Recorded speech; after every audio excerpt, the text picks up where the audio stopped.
Tonight on CTV3 News, sale of government lottery to resume on December 1st, with the first drawing to be held on Sunday, December 2nd. Women to benefit from fees removed from public hospitals.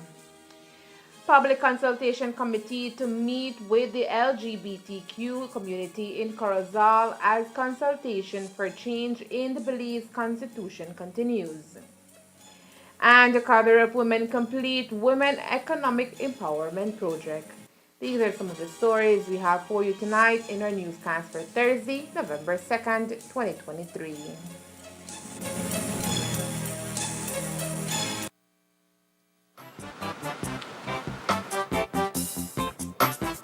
That'll be $50.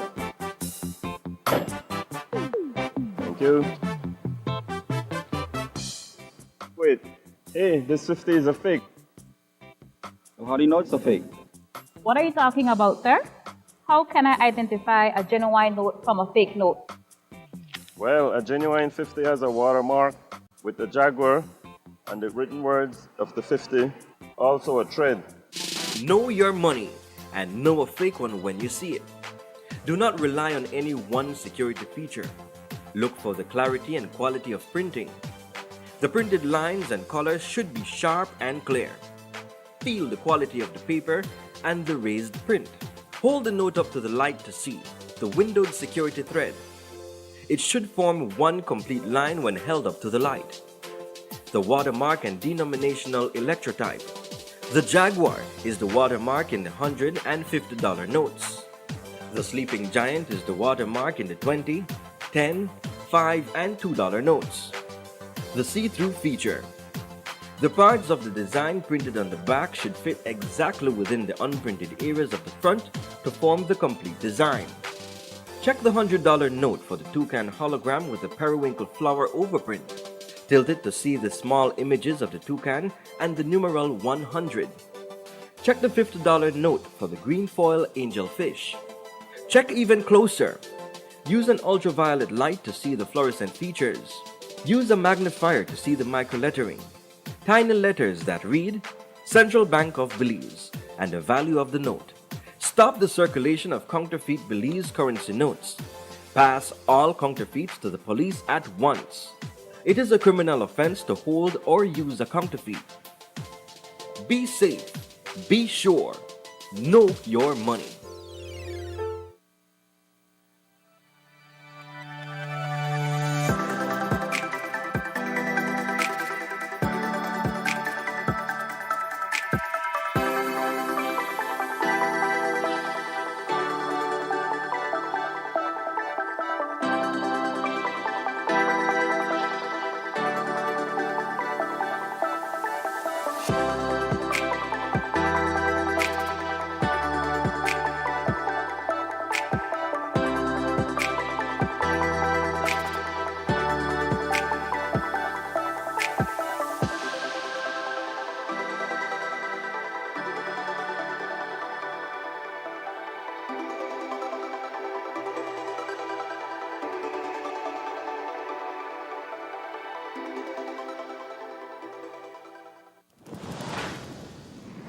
Movies are dreams.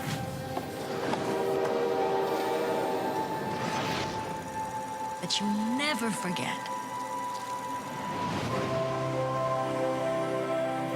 The lights change how everything looks. It's hard to find our house. Ours is the dark house with no lights.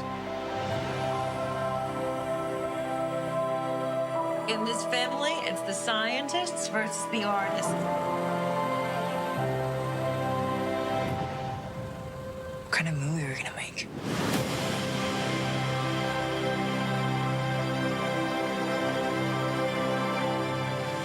You stop making movies, it'll break your mother's heart. I don't know what to do anymore. You do what your heart says you have to.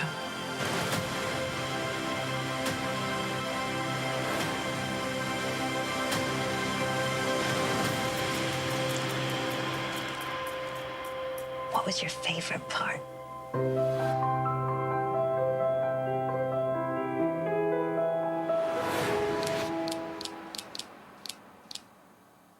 With Express Plus, you can stream on the go or stream at home. Stream the latest movies, telenovelas, series, anime, or music videos from your favorite local artists.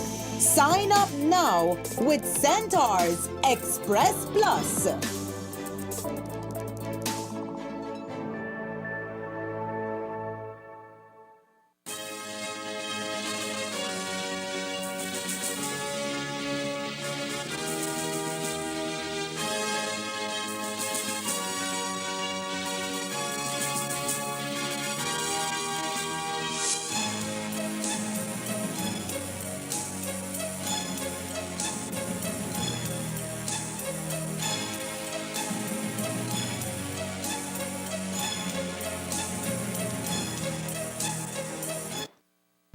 Good evening with your news, also simulcast on Fiesta FM 106.7. I am Joanna Rodriguez.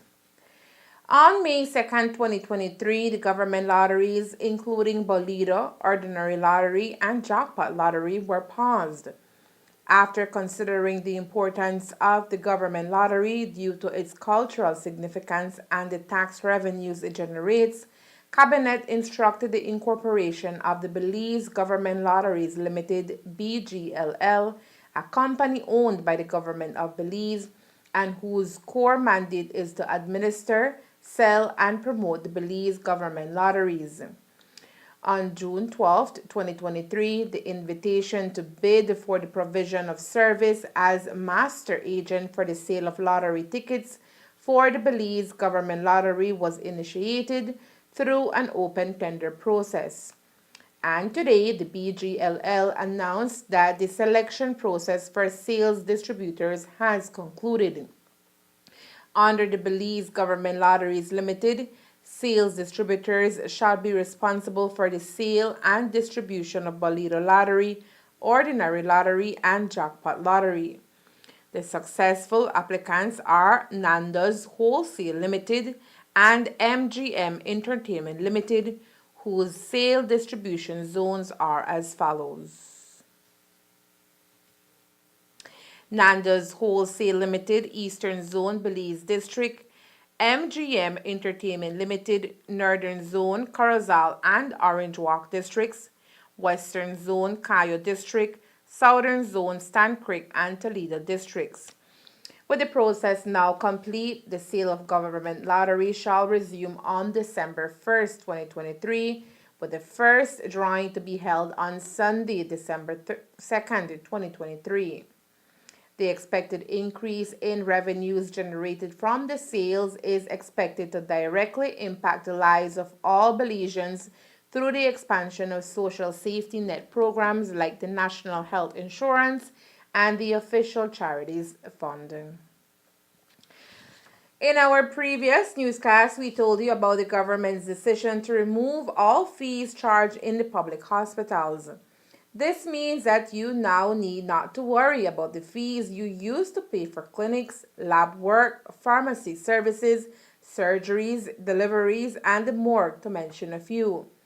While the rule does not apply to the KHMH, NHI centers, and environmental health, the announcement is very much welcome across the country, especially for those families who find it difficult to pay even the already existing low fees. So today, reporters questioned Thea Garcia Ramirez about the announcement made by the government, bearing in mind that the fact is that women are the ones who visit public hospitals more than men would. As I told you, and I maintain that that's the reason that women have a higher life expectancy than men, because we seek out the health care. So women are smart. The KHMH is a statutory body, so it's not all government, and so that has its own way of working, and so I'm sure that the Ministry of Health will continue to engage with them and to find a way how to do that at the KHMH. But I want to say that there's a lot of talk on the news and in the media, and of course it can be felt that there is a rise in the cost of living. But if on top of that you have to pay for health care, then the money, even though that the government has done things like increase the minimum wage, if you have to take out of that to pay for health care, then you're not feeling the raise as much in the minimum wage as much as you would want. And so initiatives like this help to stabilize and bring down the cost of living, because then you are getting free health care, free, truly free. You don't have to do that co-payment. Also, as a matter of human rights, part of which, and women's rights are part of that, that there are a lot of people in this country that are not registered, and that is also children's rights, the right to be counted, the right to exist. And because the parents cannot pay for the maternity fees involved in the birth of a child, they're not given that proof of birth. And so now that it will not be the case automatically, because there's no fees involved. You will be able to get, at least at the district level, you will be able to get that proof of birth and immediately register your child. So that will ensure that that vital statistics doesn't get bogged down with those things like late registrations, and that is wonderful for girls, for boys that are born and able to be counted. So that's part of a human rights agenda, and increasing those human rights, making sure no one gets left behind. And so I am very excited. I'm here for it. And so more women will continue to seek medical attention, because in the screening, that's where we're still losing women to cancer. October was Breast Cancer Awareness Month, and so we need women to keep going to the hospital, to keep checking for screening for cancer, ovarian cancer, all these things. So I'm really excited. The waiver announced by the government does not apply to fees related to food handlers, disposal of medical waste by the private sector, seaport inspection, and fees not related to clinical care. The National Women's Commission and the Embassy of Taiwan today celebrated a graduation ceremony for a cadre of women who completed the Women Economic Empowerment Project in Belize. It was a grand day for the women who started and ended the program successfully, as they were able to enhance and learn new skills that will now serve them as a stepping stone in an ever-changing Belize to pave a more favorable economic living for themselves and their families. After the event, the media spoke to Emil Waite, who is the program officer at the National Women's Commission. One of the questions posed to Waite was the importance of the involvement of men to assist in the upliftment of women in Belize. It's very important that we understand that gender equality is a must in the country of Belize. Oftentimes we see men are primarily favored when it comes to positions in society, and now it's good to see women breaking down barriers and showing themselves, yeah, we can do this too. And even though I wrote the proposal about a year ago, it was very important for me knowing that when graduation time comes, when there are different events coming out, women seek these necessities such as needing their hair done, their makeup, their nails. So I decided, no, let's focus on that approach, and it would also help empower them and give them a business in the future so they can have for themselves. Okay, and talk to us about the assistance from Taiwan. The Taiwanese have always been great supporters of us here in Belize. They lended a helping hand when it came to facilitating the event, making sure all the participants had their money for their food every day, had their transportation fees, and paying these wonderful facilitators, taking the time out of their days so that each and every participant could get a fair share of knowledge so they can probably expand along in the future. Present at the event was the president of the National Women's Commission, Thea Garcia Ramirez. Ramirez says that the 75 women graduates of the program are now in a better position than when they first initiated the program, more so because most of the participants only secured a primary education. I think collectively there were some, we wanted to cater to about 50, we ended up about 75 or a bit more. And there were two parts. There was the wealth and wellness, which comes from the idea of a balanced life. Women take a lot of stress at home with their daily activities, and we wanted to incorporate a mental health component to it, and how do you balance just the different stresses of life, and also wealth, meaning how to navigate your own personal finances. So there was financial literacy as well as a component that says how to manage your business, your small business. There are a lot of different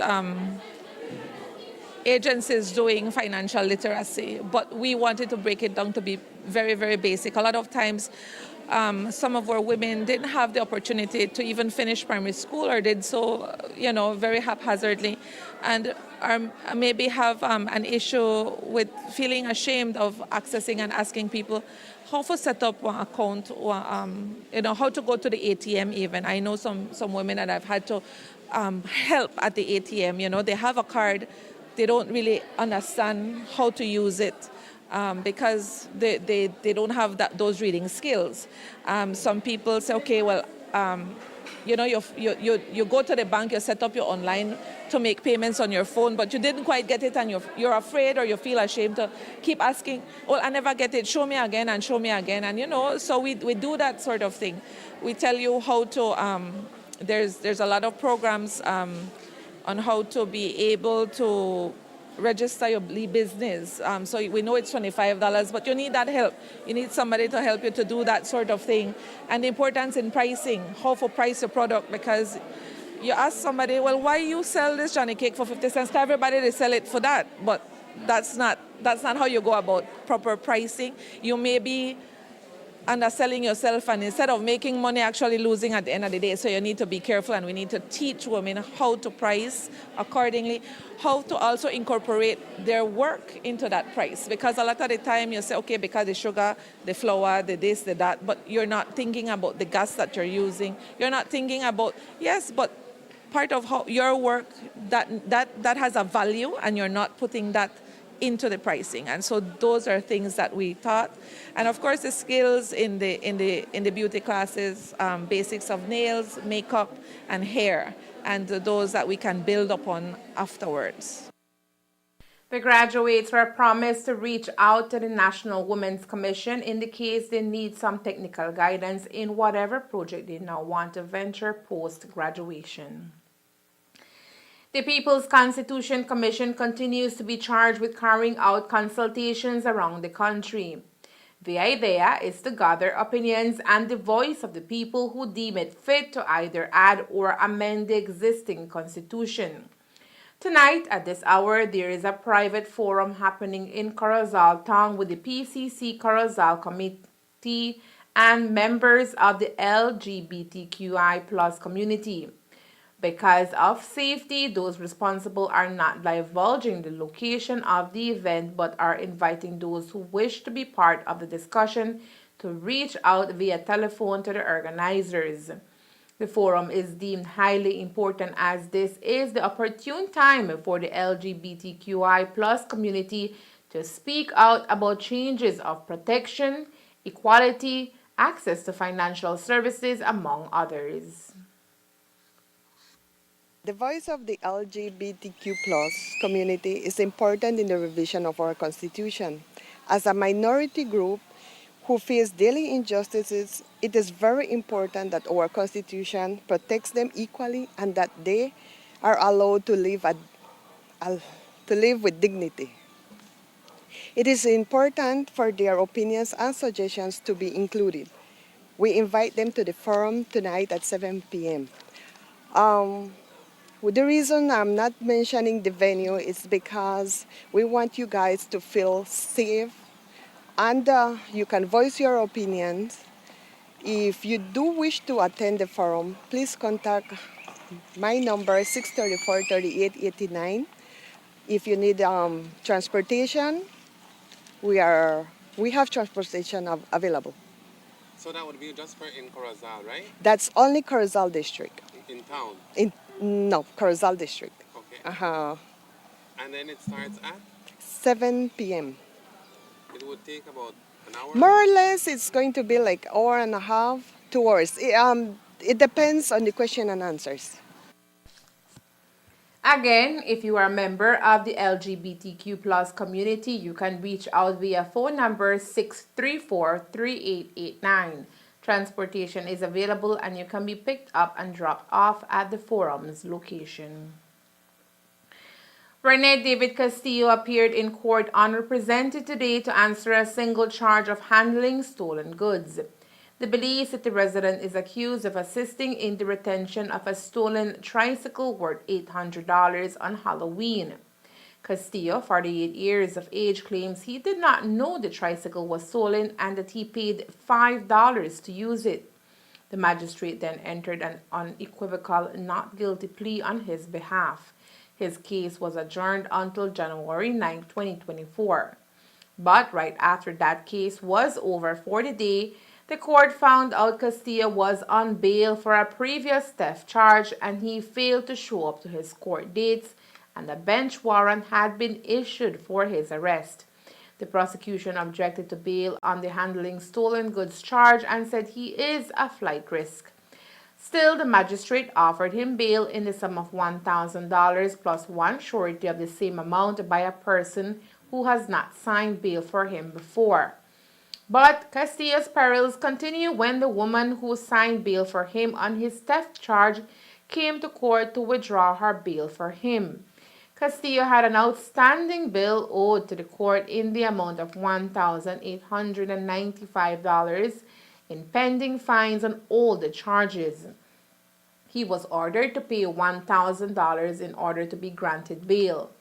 When he could not get the money, he broke down in tears and told the court to give him 20 to 40 years and then yelled twice that he would kill himself. He was remanded to prison and placed on suicide watch.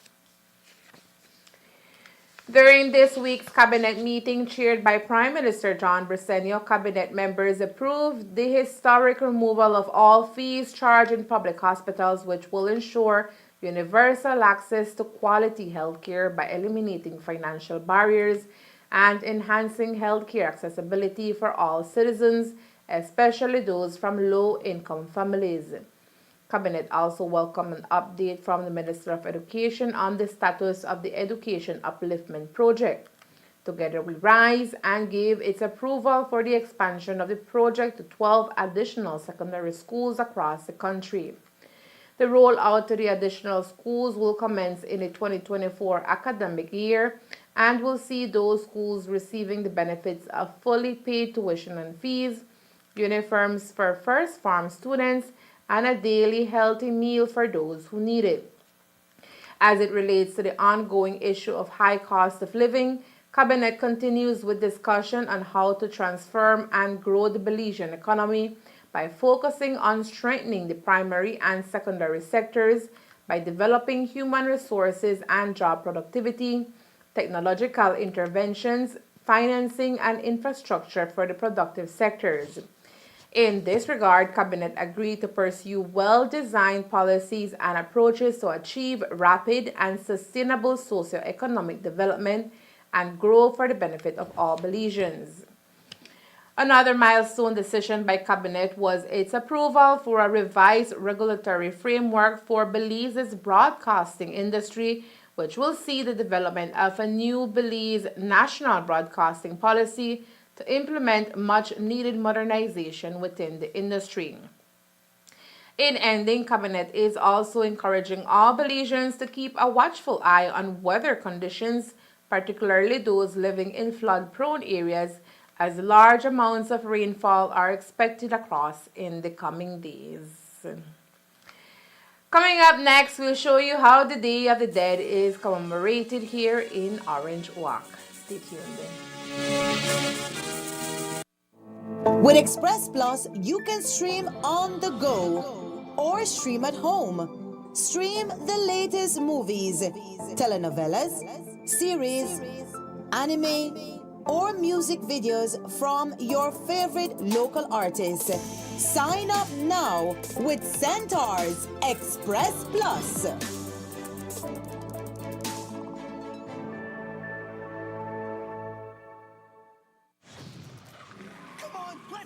We gotta catch up with Scooby-Doo! In the middle of nowhere, Scooby-Doo found a little courage. That's me!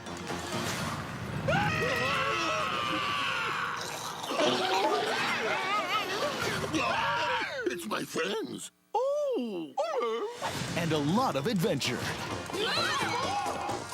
Like, man, this place is totally freaky. Why is the water dripping upward? Now, If you're in a situation, I've never seen cicadas that big before. More weird and creepy mysterious stuff happens in nowhere than anywhere else in the world. it's on our flag. getting scared, then welcome to the town that isn't there. Enjoy. Yes, ma'am. There's nowhere to run. The insects grow to crazy sizes here. Where creepy is a compliment, bananas is a verb. Bravery, I'm confident, is still a dirty word. And nowhere to hide.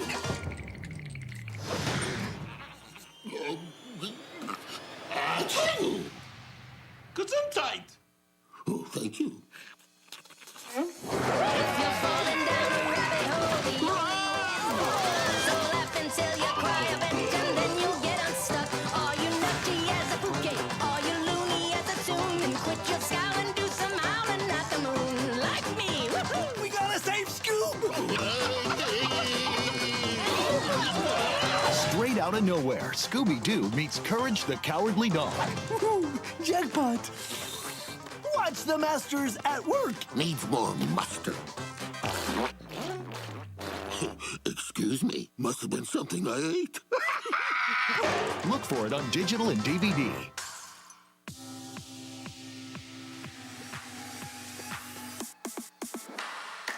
Sign up for Smart's Share Plan and save big. Whether you're a small entrepreneur starting up your business, a student on a limited budget, or a family trying to save, this is the plan for you. With unlimited SMS, calls, and data, we help you save. Get up to 5 lines for as low as $30 per line monthly, only with Smart. Sign up today at any Smart showroom or sales manager countrywide. So get your business going, share more memories with friends, and be ready for the day with Smart.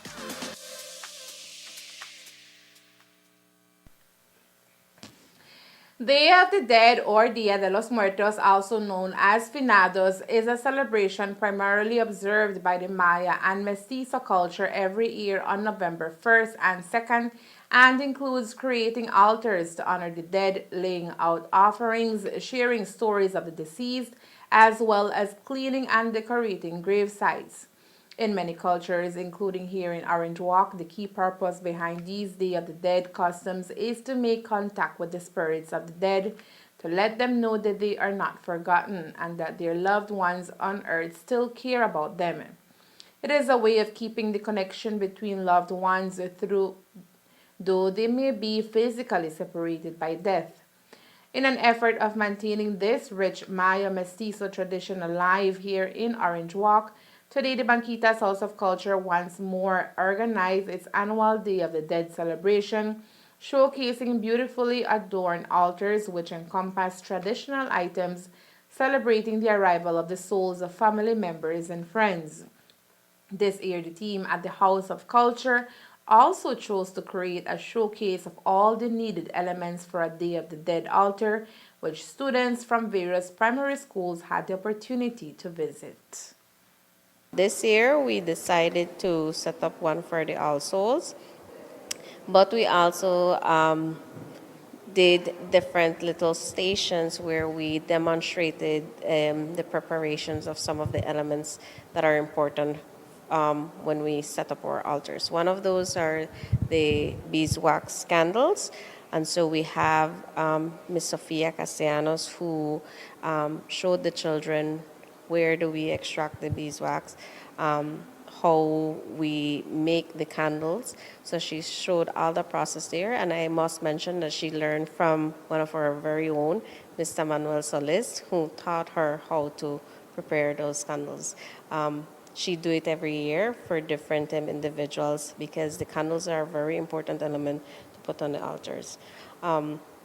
As well, we also had Miss Libertad. She has been here with us for many years, and one of the things that she prepared for us is the preparation of the gourds. The gourds, we use it as like a dish, a container where we put our atoles.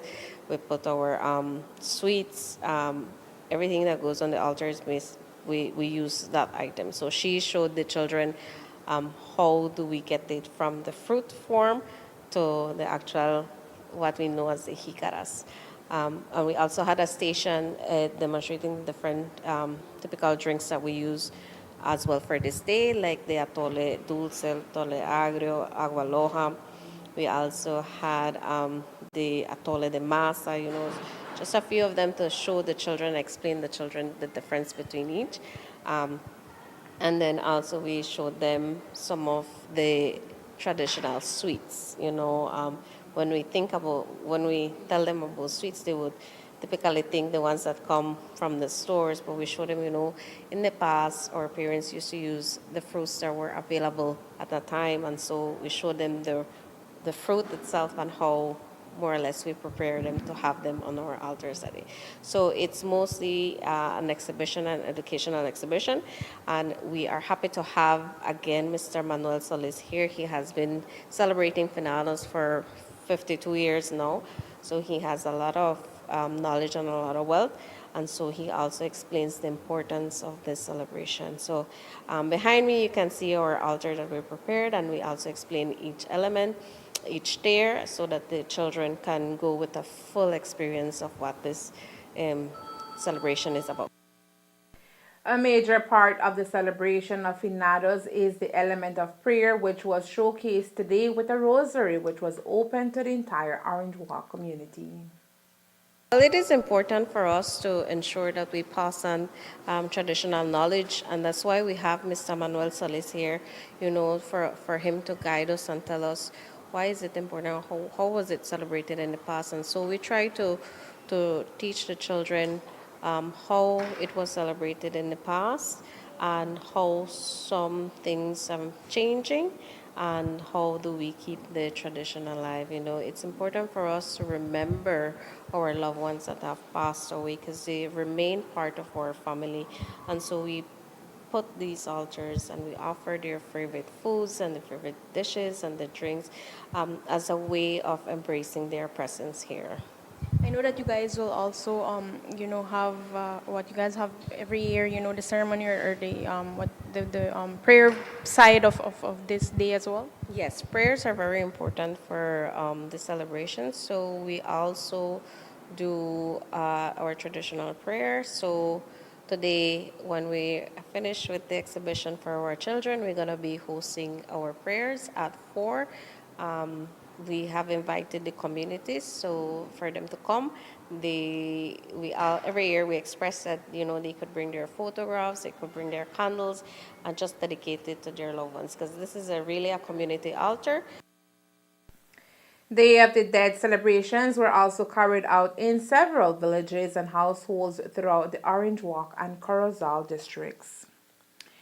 Since taking over as the Minister of Agriculture back in 2020, Minister Jose Mai embarked on an undertaking to make Belize sustainable in the areas of agriculture, while also opening more doors for the productive sector to market and export Belizean products to neighboring countries.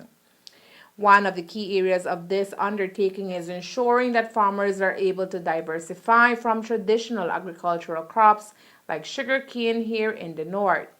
Since 2021, farmers have been creating sectors in various exotic fruits, including dragon fruit, sour sap, passion fruit, and even coconuts. With some of these products now already in production, the next step is ensuring a successful market for these products.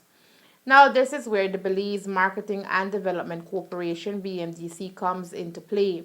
One of the key projects which have recently been launched to assist farmers in marketing their products for a longer period of time is fruit pulp. Today we sat down with representatives from the BMDC who outlined the details of this new venture, which allows farmers the opportunity to preserve and market seasonal fruits throughout the entire year. We work with different type of farmers. From the south, for example, we have created a big false rice brand where we work with different rice farmers. In the north, we're working with a beekeeper cooperative, the Orange Walk Beekeepers Cooperative, where we have the premium honey, Billy's Jewels honey. And what we're working on right now is going to be the Belize Jewels fruit pulps. And how we work with this one is that in the past, farmers used to waste the fruits because there was not enough market to consume these. So what we're doing nowadays is that Belize Marketing and Development Corporation is buying the fruits from the farmers, processing these into pulps, packaging these, and have it available year-round. So the farmers are not losing any fruit anymore, and we're working with farmers from Cayo, from Stan Creek, and from Orange Rock districts at the moment. But we plan to expand that once the market increases. So Belize Jewels fruit pulps is what we are highlighting, where we have 4 different fruits we're working with. We have dragon fruit, we have passion fruit, we have mango, and we have soursop. So all of these exotic fruits can be gotten at our branches, and you can use this year-round. The first phase of the project involves 4 main fruits, including mango, dragon fruit, passion fruit, and soursop, which are all sought after mainly by the tourism sector. If you look at the properties, medicinal properties of these, soursop is excellent, especially when you do it for treatment of cancer. They have been proven that it assists people to fight it back. And when you look at dragon fruit, it helps you with your digestive system, it helps you with your blood. All of these properties are very good for the consumers. But then also we're looking on the farmer side, because farmers in the past, as I mentioned, used to not have a big market for these products. Now with the pulps, we can expand the shelf life up to 1 year once it remains frozen. So like for Christmas, if you want to enjoy a nice mango juice, enjoy a Belize Jewels fruit pulp mango. And then you just thaw it out, blend it, and you have a fresh mango juice right there. At the moment, for example, for dragon fruit, we get it from 3 different sources, both from Cayo and from Orange Rock District. The mango is gotten from CT River in Stan Creek, and soursop is mostly coming from Cayo districts from 2 different farmers. As I mentioned, these fruits were not very common, but the Ministry of Agriculture is doing a lot to make sure that farmers diversify, not only stick to the regular vegetables and fruits, but also grow these exotic fruits that have potential. And in a way, you give the farmers the option to be able to expand the way in which they could get more income. So yes, there is potential in all of these products. Being able to market these products for a longer period of time, according to Senior Project Officer for BMDC, Sergio Tillit, in turn means more revenue to the farmers and exposure for the different sectors in Belize. Our managing director saw the potential for these fruits, and then he created this idea that we can do pulping. We have worked with the Ministry of Agriculture closely to ensure that we could help out the farmers, and we work with the agro-processing unit in Central Farm, who do the pulping for us. And yes, there is potential for this, especially in the tourist market, because the local market consumes the fruits normally, natural state. But when we look at like the tourist markets like San Pedro, Placencia, Kikaker, Hopkins, these places, tourists would normally ask for these exotic fruits. So they do juices, they do slushes, they do pastries, mixed drinks, of course, as part of their regular menus. The next step, according to Tillit, is exportation within CARICOM, where interest has already been expressed. At the moment, we're also working on, we're getting packaging equipment, packaging material to be able to do export. We have worked closely with the Bureau of Standards, where we have developed a brand new packaging, which we're looking forward to like ending of December, more or less, to have it here in the country. And once this happens, then we're looking at CARICOM and maybe even El Salvador to be able to export these pulps. So once this is gotten, definitely we'll need more farmers to be able to produce the quality products. And we will need the Ministry of Agriculture to work closer with us again to ensure that everybody's following the same standards so we guarantee the quality for these. What would an export market mean for our farmers for something like this? Well, first of all, it means additional income, because then these farmers do not have to worry about, oh, I have 10 acres, what am I going to do with all of these fruits? Don't worry. We went to the Caribbean Week of Agriculture about 3 weeks ago, and the potential to export to Bahamas is already on the table. We are working all the logistics, and once this is gotten, our farmers will benefit from this, because every fruit that they produce will have a secure market, and the BMDC is working closely to ensure that this happens. In an effort to promote this new product on the local market, BMDC here in Orange Walk will be hosting an information session on Friday, November 3rd, mainly targeted at the tourism and hospitality sector. It's mostly a showcase. We're gonna have not only will we showcase the products, but we'll be showing how the hoteliers and the restaurateurs can use these pulps that we're bringing to them now. We have dragon fruit, passion fruit, and sour sap and mango. So tomorrow at the event, we'll be showing them mixed drinks mostly. Then from there, we'll see and we'll talk to them, see if they can from there move out to pastries, including other foods and things like that. But it's mostly to make them aware that we have these products and we'll have them year round, so that when they have need of it, they can just call us or go straight to the branch and get it. Talk to us about where the event will be taking place. It's gonna be at our branch, or here in Orange Walk at the San Lorenzo Road. It's gonna be from 10 to 11. I mean, we have already a list of invites now. Some already have responded, but it's something that we want everybody to look forward to, not just them. We'll be broadcasting live from there during the event, so people can check our Facebook page. They can look in and they'll see the event live now. Well, the hope is to get more awareness, more traction on these new products now, because we've had several events where we do take them out, and we get a good response. We get good feedback from the public. They ask about it, the price, where can they get it, if it's in stores. They are very much into the idea that they could find these exotic fruits anywhere at any time. That is what we are looking forward to, right? We want that response from the public. Once more, the event is scheduled for tomorrow starting at 10 a.m. On October 31st, the Ministry of Health and Wellness and the Embassy of the Republic of China, Taiwan signed an agreement for the Strengthening Metabolic Chronic Disease Prevention and Control Systems project. Honorable Kevin Bernard, Minister of Health and Wellness, and Her Excellency Lili Li Wensu, Ambassador of the Republic of China, Taiwan, signed the new agreement on behalf of Belize and Taiwan, respectively. The Strengthening Metabolic Chronic Disease Prevention and Control Systems project represents a significant stride towards safeguarding the health and wellness of the Belizean population. It is a testament to the unwavering commitment and cooperation between Belize and Taiwan in addressing critical healthcare issues. This new venture promises a healthier future for all, and the Ministry of Health and Wellness is eager to embark on this journey of progress and collaboration with Taiwan. Through the new public health project, both parties firmly believe the prevention and control system for metabolic chronic disease in Belize will be well developed and reinforced. The project will be implemented from 2023 to 2027 with an estimated budget of $2,091,826. The ceremony also marked the successful conclusion of the Strengthening Medical Imaging System Project 2019-2023. In addition to its implementation at the Carl Huschner Memorial Hospital, Western and Northern Regional Hospitals, the project was expanded to the Southern Regional Hospital. Minister Bernard, Ambassador Su, and Dr. Francis Mori, Deputy Director for Hospital Services and Allied Health, all shared congratulatory remarks on the success of the project, its outcomes, and anticipation for future collaborations in health.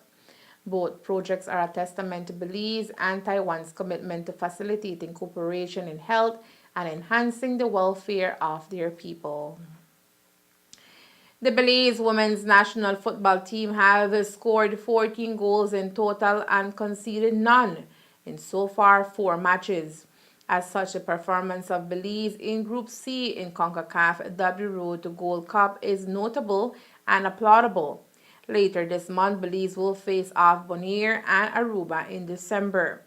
It is anticipated that Belize will be performing exceptionally in both games. With their most recent win, the president of the National Women's Commission was asked for her thoughts on Belize women's national football team.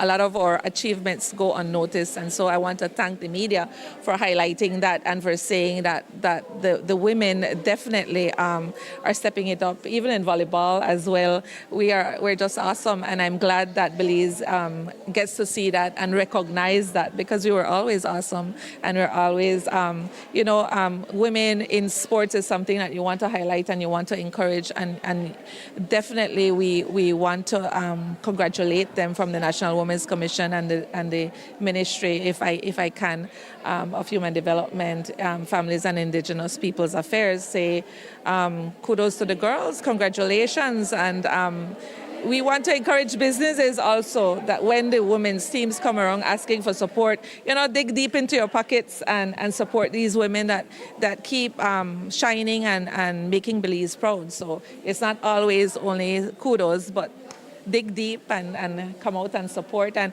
of course, when we're having a game, we want to see women out there supporting other women and the men supporting the women as well, because we're doing great. And that's the news. We invite you to join us for another newscast on Friday, November 3rd here on CTV3 and Fiesta FM 106.7. Remember that to read a text version of the news, you can visit our website at ctv3belizenews.com. You can also log on to our Facebook page for current stories at facebook.com/CTV3BelizeNews or our YouTube channel at CTV3NewsBZ. Remember to wash your hands and remain safe. From all of us here at CTV3 News, thank you for watching and listening. Good night.